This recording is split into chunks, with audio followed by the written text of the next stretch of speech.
journal vous est offert par le FPI, Fonds des promotions de l'industrie, votre partenaire privilégié pour la réussite de vos projets.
Comme nous l'avons dit en titre, à Bukavu, au sud Kivu, où il séjourne depuis ce lundi 6 octobre, le chef de l'État, Félix Tshisekedi Tshilombo, a procédé ce mardi à l'inauguration d'un laboratoire de transformation de produits agricoles. De précision dans ce reportage signé Samy Boussongo.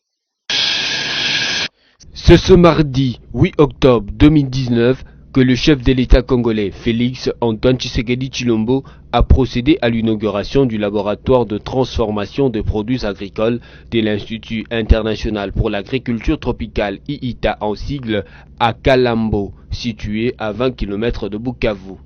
Le laboratoire porte le nom de campus de recherche IITA président Olusegun Obasanjo en raison de qualité de cet ancien président nigérien. En effet, Olusegun a développé l'agriculture de son pays et il lança la première activité agricole et fit devenir le manioc une culture industrielle. Présent à la cérémonie, le conseiller du président, les députés nationaux et provinciaux, de même que d'autres personnalités étrangères, dont l'ex-président nigérien Olusegun Obasanjo. Dans ce mot des circonstances, le directeur du pôle agricole central de l'IITA, Bernard Van Loué, explique le rôle, les objectifs et la vocation de formation de recherche du campus. Le centre IITA se base sur la promotion de la chaîne de valeur des filières manioc, riz et lait en RDC, s'emploie à encourager l'intégration régionale des pays de Grands Lacs et promet les technologies efficaces et adaptées pour transformer l'agriculture en RDC. Membre du groupe consultatif de la recherche internationale agricole CJIAR en sigle, l'IITA intervient dans les secteurs agricoles pour garantir la sécurité alimentaire et nutritionnelle, de même que la gestion de ressources naturelles et la promotion des activités génératrices de revenus grâce aux produits agricoles en RDC. C'est pour appuyer la politique agricole du président Félix Tshisekedi, a dit Bernard Van Loué, que le campus de recherche IITA, président Olusegun Obasanjo, a été érigé en République démocratique du Congo. Parlons à présent de la présidente de l'Assemblée nationale, Jeannine Mabunda, qui vient de rehausser de sa présence la 3e session ordinaire de la 5e législature ouverte lundi à Midrand. Nous sommes en Afrique du Sud. Jeannine Mabunda a saisi l'occasion pour solliciter les dirigeants du continent noir leur soutien en faveur de pays qui hébergent les réfugiés. Elle a mis un accent sur la situation de femmes et jeunes réfugiés considérés comme le plus vulnérables. La présidente de l'Assemblée nationale congolaise, Jeannine Mabunda, a lancé un appel aux dirigeants africains pour plus de soutien aux femmes et aux jeunes.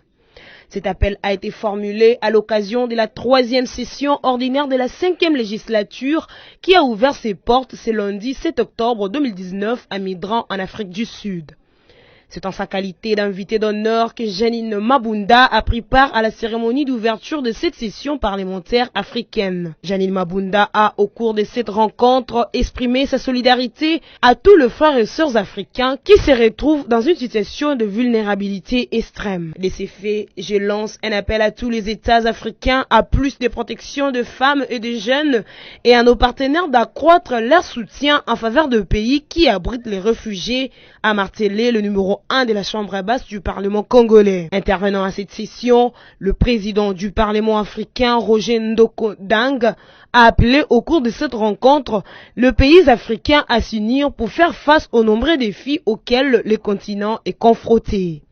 Le ministère d'État en charge de la coopération internationale, intégration régionale et francophonie a ouvert ses portes ce mardi 8 octobre à l'agence japonaise de la coopération internationale JICA en sigle.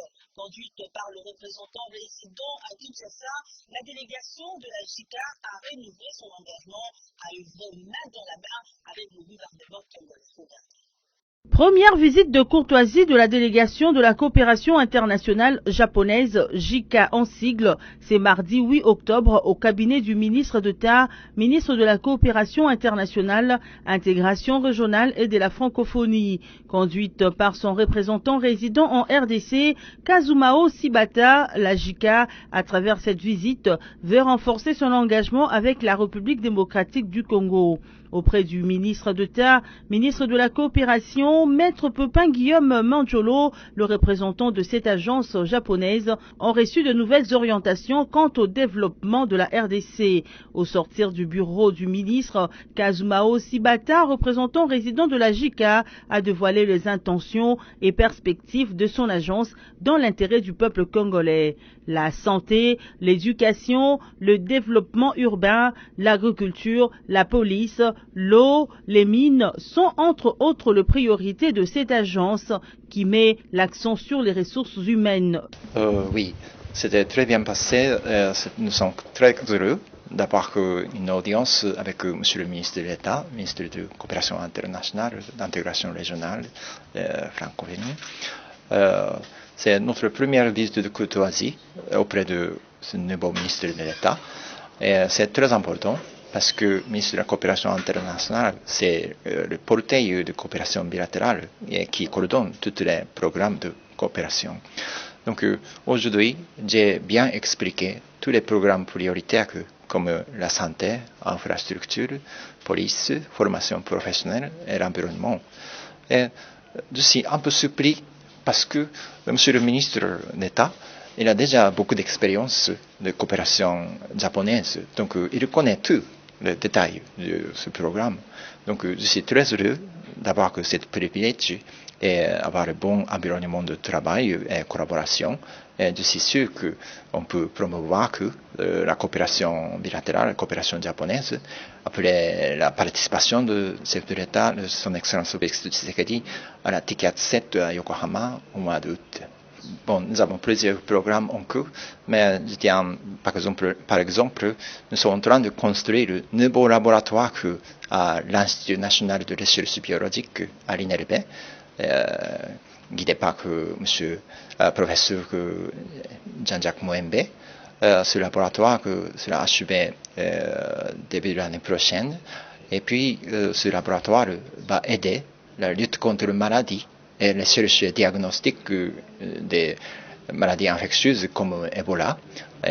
Ça, c'est aussi un domaine très important pour la coopération japonaise. Au mois de mars, l'élaboration du plan directeur de transport urbain est achevée avec coopération technique. Et nous sommes heureux que maintenant, Hôtel de Ville de Kinshasa a approuvé le plan directeur au mois d'août, je crois. Maintenant, nous sommes en train de poursuivre la coopération pour la réalisation du plan directeur transport urbain.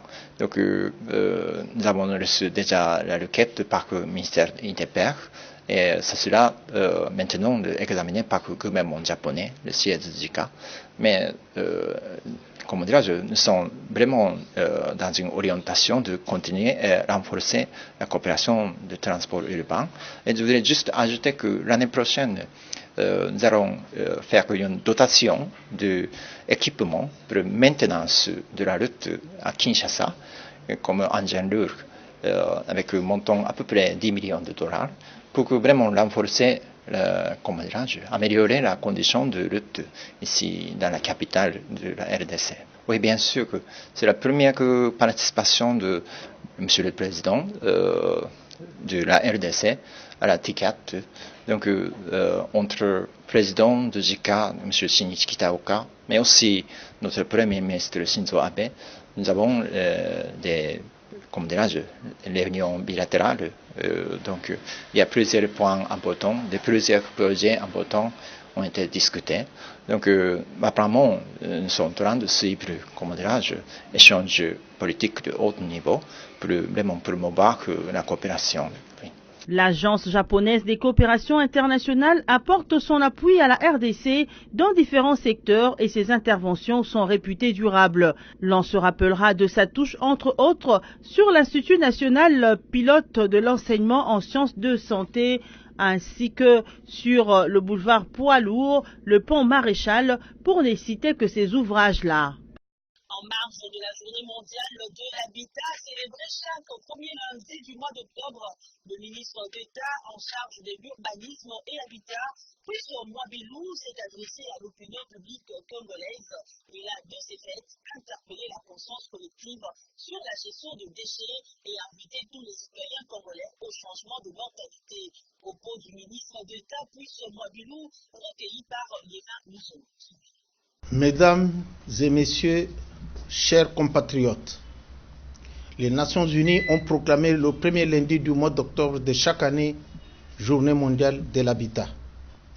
L'objectif de cette journée vise à transformer les villes et les établissements humains afin qu'ils ne laissent personne et aucun endroit derrière eux et d'attirer l'attention sur le rôle des villes comme moteur de croissance et faire comprendre que lorsqu'elles sont bien planifiées, les villes peuvent permettre aux habitants d'aujourd'hui comme de demain de s'épanouir.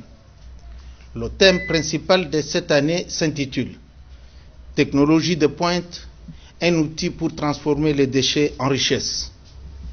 À travers ce thème, la communauté internationale promeut cette année la contribution des technologies innovantes de pointe à la gestion durable des déchets produits par l'activité humaine, c'est-à-dire des déchets solides, liquides, domestiques, industriels et commerciaux qui continuent à avoir un impact dévastateur sur le changement climatique, la santé publique et l'environnement. La République démocratique du Congo, notre pays, a choisi le sous-thème intitulé « Ville Bopeto, ville propre », des thèmes appropriés en cette période où le chef de l'État, son Excellence M. Félix Antoine Tshisekedi Tshilombo, tient à faire de la décentralisation des villes et établissements humains son leitmotiv de travail. Eu égard à ces possibilités, le nouveau programme pour les villes, adopté en 2016, appelle à renforcer la coopération et l'échange de connaissances sur la science, la technologie et l'innovation qui influenceront le développement des zones urbaines actuelles et futures dans le monde. Les villes de la République démocratique du Congo produisent environ 1 milliard de tonnes de déchets par an et peinent à répondre aux exigences de base en matière de déchets, de gestion des déchets. Cependant, les municipalités du pays consacrent en moyenne 5% de leur budget à la gestion des déchets solides et moins de 3% à l'assainissement. Il va de soi que cela ne suffit pas pour financer les systèmes de gestion de base des déchets et de l'assainissement, alors que les utilisateurs sont souvent incapables ou peu disposés à payer pour les services de gestion des déchets fournis. En effet, la collecte des déchets solides touche moins de la moitié de la population des villes du pays et les citadins n'ont pas accès aux services sanitaires de base.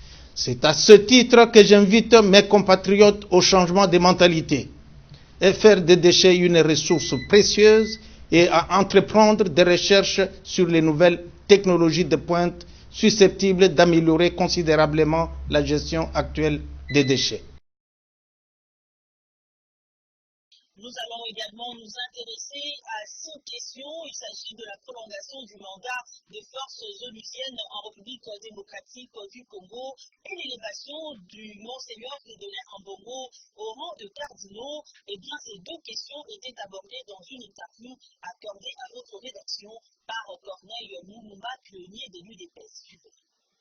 Corneille Moulumba, membre cofondateur de l'Union pour la démocratie et les progrès sociaux UDPS, n'a pas manqué à redire sur certains points soulevés par le chef de l'État Félix Tshisekedi Tshilombo à l'occasion de la 74e session de l'Assemblée générale de l'ONU. En sa qualité de politique et d'analyste, après avoir suivi de près le discours du numéro 1 congolais, rejette la position de Félix Tshisekedi au sujet de la présence de casques bleus de la MONUSCO sur les sols congolais. Corneille Moulumba est favorable à la réforme de l'armée congolaise en lui accordant un équipement digne pour faire face à ses ennemis et protéger comme il se doit les citoyens congolais et ce bien.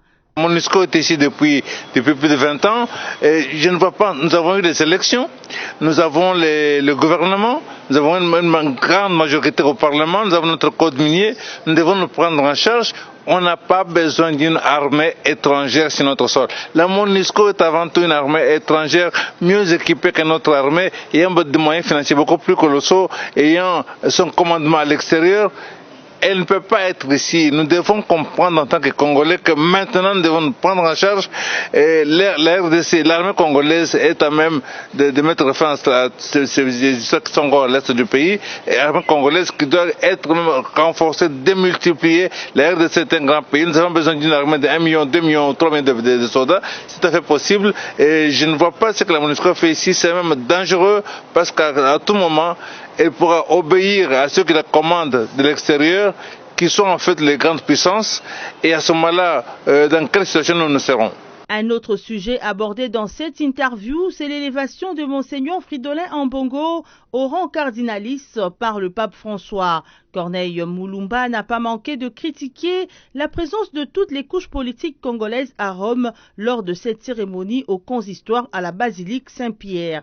Écoutez, avant tout, je voudrais féliciter Monseigneur Ambongo pour cette élévation. Je pense que c'est une fierté pour tous les Congolais. Ceci étant, je suis pour la séparation de pouvoir entre l'Église et l'État. Il y a eu une très très forte délégation des institutions de la RDC là-bas, le Sénat, les Assemblées nationales, le Cour des tribunaux, le président de la République, le gouvernement. Je pense que c'est un peu trop, parce que si on fait ça, ça veut dire quelque part on donne à l'Église catholique le pouvoir alors de s'ingérer aussi dans les affaires de l'État, d'indiquer la voie à intervenir politiquement, ce qui n'est pas bon pour les nations, parce que je ne suis pas convaincu qu'ils auraient fait la même chose pour l'Église kimbanguiste ou quoi. Il est vrai que les forces armées de la République démocratique du Congo sont dignes des confiances et elles le seront encore plus si la RDC le mettait au premier plan et leur donnait la posture et les outils de travail conséquents. C'est avec plaisir que nous allons parler religion dans ce journal. Longtemps restées dans l'ombre, les églises autochtones traditionnelles Bangouza, PV à Longo exigent d'être reconnues par l'État congolais. Cette confession religieuse comprend les compagnons du prophète Simon Kimbangu, de Kimpavita, de Padi, de Tata Onda, de l'église de Noir et tant d'autres mouvements religieux traditionnels. Cependant, ils réclament tous d'être les seuls occupants de la RDC en matière de la spiritualité. Signe sur l'ambigu qui est précise. Soucieuse d'être reconnue par l'État congolais, la confession religieuse des églises autochtones traditionnelles Bangouza PV à Longo de la RDC a demandé ce lundi 7 octobre 2019 la reconnaissance de son église. Les responsables de cette religion se sont entretenus avec le président du Conseil national de suivi de l'accord et du processus électoral Joseph Olengankoy. Ils ont affirmé avoir déposé tous les documents au ministère de la Justice depuis plusieurs années, mais n'ont depuis reçu qu'un titre d'autorisation provisoire de fonctionnement. Cette confession comprend les compagnons du prophète Simo Kimbangu, des Kimpanvita, des Pandi, des Tata Onda, de l'église des Noirs et autres. À en croire ces dirigeants, ce sont eux qui doivent bénéficier d'une personnalité juridique du fait que c'est cette confession religieuse qui a reçu toutes les différentes églises qui viennent de l'extérieur. Pour faire entendre la voix de sa religion, le président général et représentant légal des églises autochtones, Mongelesi Lubasa, a déclaré à la presse congolaise que le gouvernement devrait savoir que ce sont eux les occupants de la RDC en matière spirituelle. Il a précisé par ailleurs que le sien et lui réclament la reconnaissance de leur église du fait qu'ils sont les descendants des Simo Kimbangu et des Kimpanvita. Dans l'espoir d'une suite favorable à leur requête, cette confession dit de ne pas vouloir faire un appel à la marche pour combattre l'État congolais. Elle n'exige qu'être reconnue. Au terme de leur entretien, le président du CNSA a promis de s'en remettre au chef de l'État, au Premier ministre ainsi qu'au ministre de la Justice afin de retrouver un terrain d'entente. En République démocratique du Congo, seules 8 confessions religieuses, l'Église catholique, l'Église protestante, l'Islam, les églises de réveil, les églises indépendantes, l'Église kimbanguiste et l'Armée du Salut sont reconnues par l'État congolais. Des réactions fusent de partout au lendemain de l'agression du journaliste de Top Congo FM Dominique Dinanga. Le pionnier de l'UDPS montre au créneau et condamne cet acte. Placide Piessenou nous retrace le fait. L'agression du journaliste Dominique Dinanga de la radio Top Congo FM le samedi 5 octobre 2019 par des militants d'un parti politique de la place continue de susciter plusieurs réactions. Les dernières en date sont celles de l'opérateur politique Corneille Moulumba, membre et cofondateur de l'UDPS. L'homme politique a condamné l'acte ignoble posé à l'endroit du confrère de Top Congo FM, tout en précisant que l'UDPS est un parti qui prône la non-violence. Toute ma sympathie à Dominique Dinanga, j'ai mal de voir ça. Nous sommes battus pendant des années pour avoir dans ce pays une presse libre. Nous en jouissons aujourd'hui et c'est impensable, insupportable que ce soit au nom de l'UDPS qu'on porte de la violence sur quelqu'un de la presse. C'est tout à fait condamnable. Je condamne de la façon la plus radicale. L'UDPS est un parti non violent. L'UDPS est un parti de dialogue, un parti de tolérance.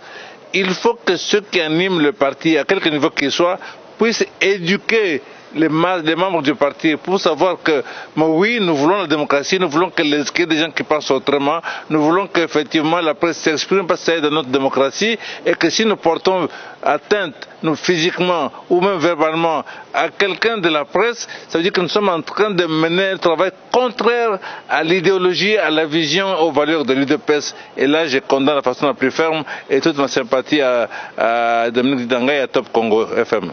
De son côté, journaliste en danger, GED a aussi condamné l'agression et a émis le vœu de voir les responsables de la dite agression être identifiés et sanctionnés conformément à la loi.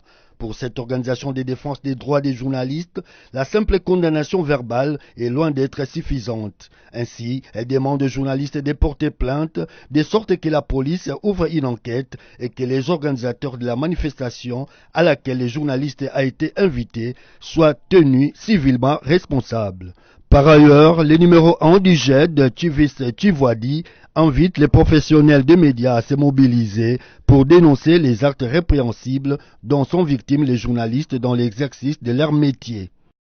Nous l'avons mentionné au début de ce journal, le membre des familles des réfugiés congolais tués en Italie et amis et connaissances prévoient de manifester ce mercredi 9 octobre devant l'ambassade de l'Italie en RDC.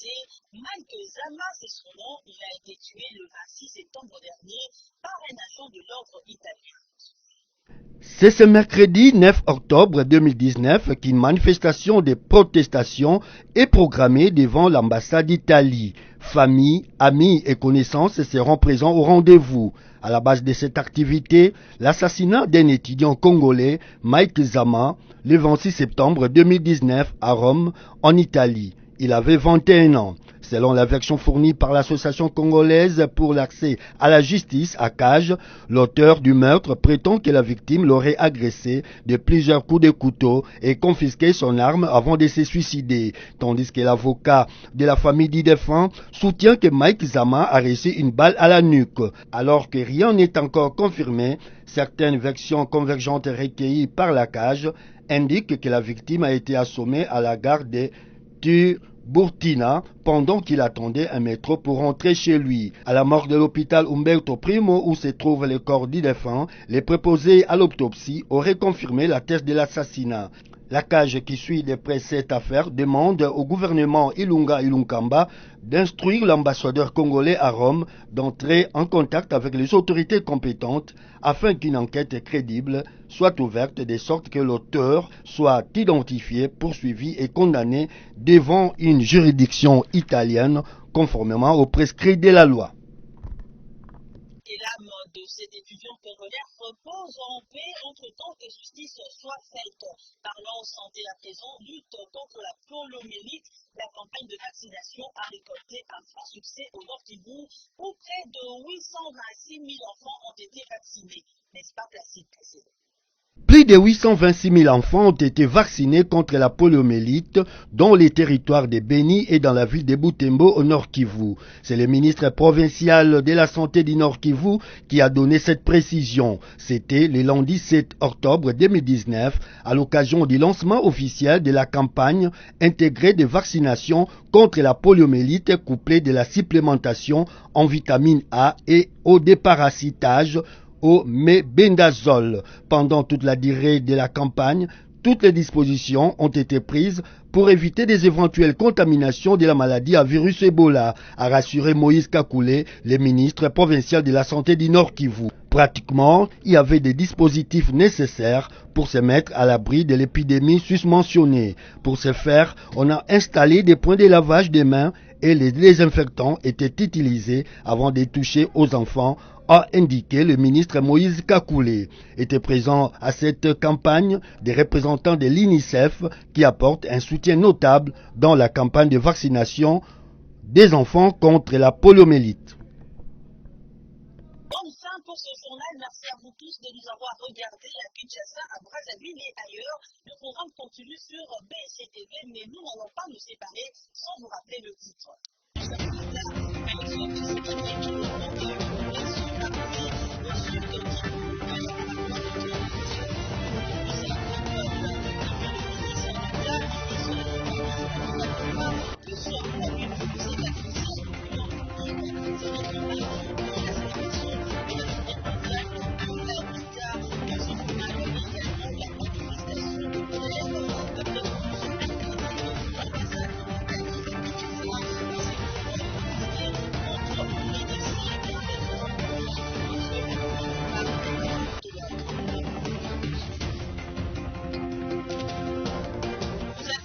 Que vous ne serez jamais déçus en suivant BSC-TV, mesdames et messieurs. La revue de presse, c'est tout à l'heure. Restez branchés.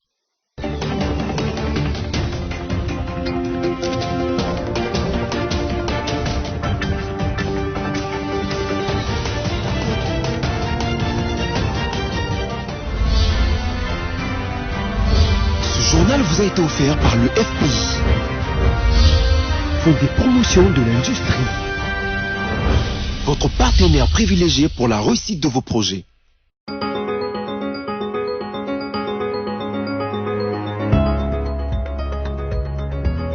Bienvenue mesdames, messieurs à cette revue de presse en ligne. Ouvrons avec le site congovirtuel.org qui écrit Ilunga Ilunkamba au chevet du Congo central.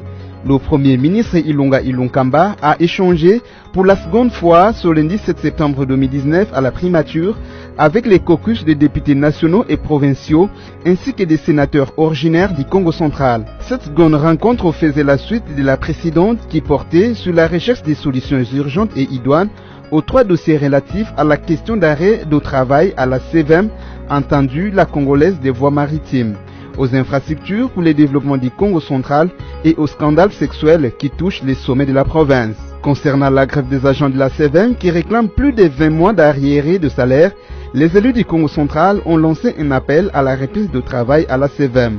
De son côté, le Premier ministre Ilunga Ilunkamba a instruit le ministre des Portefeuilles d'engager le dialogue social avec les syndicalistes de la CVM. Quant aux questions concernant la construction des infrastructures de base et le scandale sexuel au sommet de la province du Congo central, elles ont trouvé une attention particulière du chef du gouvernement. Poursuivons cette revue avec Forum des As qui titre « Présente à la création du cardinal Ambongo samedi au Vatican ». Janine Mabunda jette désormais les ponts entre l'église catholique et le PPRD. La cérémonie de création du 4e cardinal congolais Monseigneur Fridolin Ambongo le samedi 5 octobre au Vatican est encore l'un des principaux sujets d'actualité en RD Congo. Pendant que les esprits moyens se limitent au factuel, les analystes sérieux, eux, s'intéressent à ce que l'œil du commun des mortels congolais n'a pas vu. Il s'agit du message crypté émis par la présence très remarquée de Janine Mabunda au Vatican, aux côtés d'autres invités de marque à la solennité du week-end dernier à la basilique Saint-Pierre à Rome. Quand on sait qu'il y a peu, les relations entre l'église catholique romaine de Kinshasa et le pouvoir incarné par l'ancien président Joseph Kabila étaient très tendues, le déplacement de Janine Mabunda pour Vatican ne peut que donner matière à réflexion aux analystes sérieux. Le nouveau cardinal étant issu de l'espace Grand Équateur, d'aucuns pourraient donc considérer que le voyage de Janine Mabunda pour Vatican était évident parce qu'étant également ressortissante de ce même coin du pays. Un raccourci facile pourtant. Vu des analystes, la présence de la speaker de la Chambre basse du Parlement et baronne du PPRD est synonyme du vent nouveau qui souffle sur les relations entre le camp de Raïs Kabila et l'église catholique. Bouclons cette revue avec le site okapi.net qui revient sur la réponse contre Ebola et titre RDC, le docteur Muyembe annonce un nouveau vaccin contre Ebola. Le professeur Muyembe annonce l'introduction des nouveaux vaccins, les Johnson & Johnson, pour prévenir la transmission de la maladie à virus Ebola. Cette annonce a été faite le lundi 7 octobre à Goma, dans une conférence devant les responsables religieux, les acteurs de la santé et d'autres partenaires. Le but de cette conférence pour le professeur Muyembe a consisté à obtenir l'adhésion de tous pour que la prochaine vaccination en vue soit un succès. Il donne des raisons de recours à ce vaccin, je cite, « Le vaccin contient des antigènes des autres virus. Le premier vaccin ne protège que contre le virus Ebola Zaïre. Il ne peut être utilisé au Soudan où on retrouve souvent Ebola Soudan. Ce vaccin Johnson & Johnson vous protège contre les autres types de virus Ebola. Lors de l'utilisation de ces vaccins le mois prochain, les petits commerçants qui font le trafic entre le Rwanda et la RDC seront parmi les premières cibles. À cela vont s'ajouter les habitants de 2 aires de santé de la ville de Goma, à savoir Kayembe et Majengo. Fin de cette revue de presse, merci à vous de nous avoir suivis et restez branchés sur les antennes de BC Télévision.